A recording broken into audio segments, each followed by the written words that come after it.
Our first guest this morning is someone who has already thrown her hat in the race. The former Work and Pensions Secretary grew up in Liverpool but now represents the people of Tatton. She campaigned for Brexit and is now arguing that it's time to actively embrace leaving without a withdrawal agreement. Esther McVey first declared her intention to run on this show, and now she's back to tell us more about why she wants to be Prime Minister. Thank you very much for being with us this morning. There's certainly a lot of Brexit-supporting MPs already in the race. So why should people vote for you? Well, there's a couple of things. First of all, we've got to deliver Brexit, which I've always said, and I've been very straight talking about that. And now the 31st of October is the key date, and we're coming out then. And if that means without a deal, then that's what it means. We've got to come out then. Then we've got to build trust with the public, something that we have absolutely broken down. And trust means not just words, it means actions and deeds, and people can see that you're following through. And then we need honesty for a change. This was a polar debate, in or out. Theresa May had tried to please both sides, by which she pleased neither. And now we've got to say, and be fair, we've got to choose a side. The fairest side will be that which won the Democratic vote, the biggest ever, and that is to leave. And at the same time, we've got to do some radical changes immediately. And that is, which I've already said, we've got to put more money into schools. We've got to put more money into police. And that will come, because obviously we've got to live within our means, from the extra amount that has gone in year after year to foreign aid, gone up by nearly 66% when other budgets have been cut. And now we're going to have to say, do you know what? We're going to leave it at high levels at which it was at. However, we've now got to look after people at home, particularly safety on the streets, particularly in school and transport and the NHS. And that is the vision we've got to set out and unite the country and our party. OK, so you're happy to raise taxes then? That's a lot of priorities. No, I've never said I'd be raising taxes. So how are you going to fund it? You can't fund it all from international aid, can you? Well, what's happened, what we've seen from 2010 to 2017, the foreign aid budget went up from 8 billion to now 14 billion, which leaves us with enough... 6 billion then? Is that going to be enough money? Well, for where we start, which is what I'd do straight away, an extra 4 billion for schools. I believe in social mobility, and the building blocks for success is through a good education. And then we need an extra 3 billion for police, because we need to make sure that we've got a safe environment. I'm standing on a blue-collar Conservative platform, and that is for regular people who, do you know what, pay into the system, work hard, but want to know they get something back from the government. So is that really your differential, if you like? If you look at some of the other people in the race, there's a couple of old Etonians, there's a former Charterhouse public school boy, and you were of course, raised in foster care. Is that where it's all coming from? Well, there's other things too. Of course, the Tories now have got to reach out beyond their base. We've got to make sure that we're talking to all of the regions and to the north of the country. Now, it's brilliant that the south is doing well. Yes. Well, we could be doing it far more. We've talked about the northern powerhouse. We've now got to make sure that we deliver it. And as a fiercely proud northerner, I'd be doing that. But it's for the rest of the country, because it's great that the south is doing well and that London's doing well. That's great, but it's like having a plane with two engines, only one is working. We need both engines to work, and then our country can soar. That's what we've got to do, and I would be doing that. OK, I'm keen to talk a bit about Brexit. You were just saying there that whatever happens, you would like to see the UK leaving the EU at the end of October, deal or no deal. So are you going to try and renegotiate, or are you actually just going to move to a no-deal position?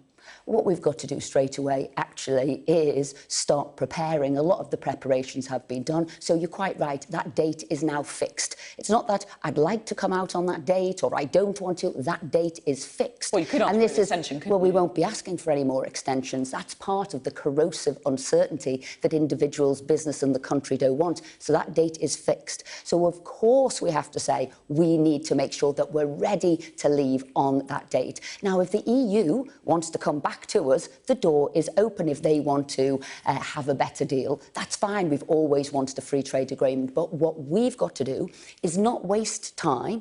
Time is limited. We have to make sure that we are ready to leave. So you wouldn't approach the EU then with a different negotiating strategy? You'd wait to see what they offer, and if they don't offer anything, then you'd move to... Well, they've said quite clearly that they don't want to. They've said that withdrawal agreement is the only one they want. Now, Parliament has made quite clear that they don't want that withdrawal agreement. Biggest ever historical losses on the House 3 times. Not for the first, not once, not twice, and I resigned from government on it. It is a bad deal. We're now in a different position, and that withdrawal agreement boat has sailed. So what we've got to do, the EU doesn't want to move. The UK, therefore, has to be prepared to leave. And as we know, and I'm a unionist, as we know, with no deal, actually there is no backstop. So this is the best thing we can do, prepare for no deal. Well, let's talk about that.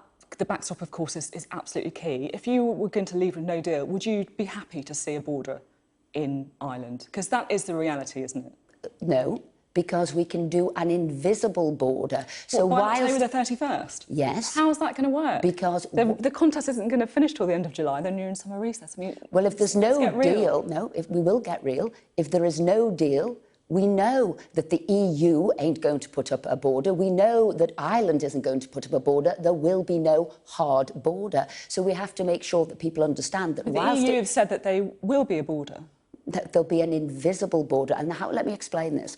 Whilst it will be new, whilst it will be new, the technology already exists to be able to put that in place. And that now is what we need to make sure that we do. And when you're talking about checks, the admin customs declaration is online. And when you talk about a border, there's already a border for currency and VAT. So we know the technology exists.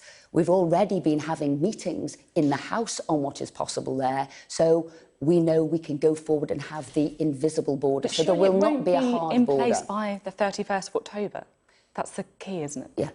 That's when we're going to be ready for, and that's when it needs to be ready for. And we need to say to people, this is when we're coming out. As I say, the EU have already said they will not be putting up a border. We know that Ireland have said that. So now we need to make sure that that is what happens. No border. OK. No hard border. OK. How do you think Theresa May, of course, stepped down, resigned, announced her resignation that will be coming in 12 days' time? How do you think she'll be remembered?